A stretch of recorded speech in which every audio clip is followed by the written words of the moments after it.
Jakarta, Kompas.com, Komisi Pemilihan Umum, KPU, memutuskan menunda sejumlah tahapan pemilihan kepala daerah, Pilkada, 2020. Namun demikian, penundaan tersebut tidak termasuk tahapan pemungutan dan penghitungan suara yang rencananya akan dilaksanakan pada 23 September 2020.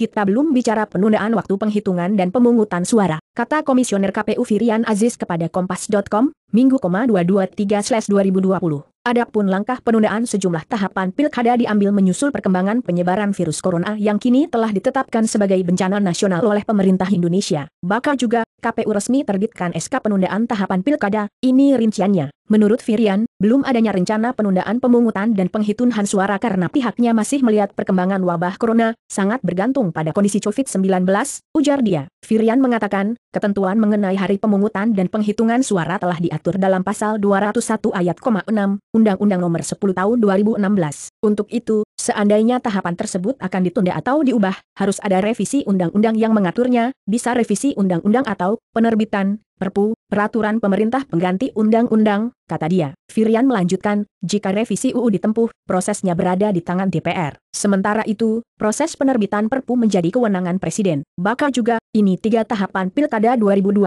yang akan ditunda oleh KPU. Komisi Pemilihan Umum, KPU, resmi mengeluarkan surat keputusan penundaan tahapan pemilihan kepala daerah, Pilkada, 2020. Keputusan tersebut tertuang dalam surat bernomor 179/PL 02 KPT/01/KPU-111/2020 yang ditandatangani Ketua KPU Arief Budiman pada 21 Maret 2020, memutuskan, menetapkan penundaan tahapan pemilihan gubernur dan wakil gubernur, bupati dan wakil bupati, dan atau wali kota dan wakil wali kota tahun 2020, bunyi surat keputusan KPU yang dikutip dari dokumen SK KPU sebagaimana diterima Kompas.com, Minggu, 223/2020. Berdasarkan dokumen, setidaknya ada 4 tahapan pilkada yang ditunda pelaksanaannya. Pertama, pelantikan panitia pemungutan suara, PPS, dan masa kerja PPS. Kedua, verifikasi syarat dukungan calon kepala daerah perseorangan. Ketiga, pembentukan petugas pemutahiran data pemilih dan yang terakhir adalah tahapan pemutahiran dan penyusunan daftar pemilih.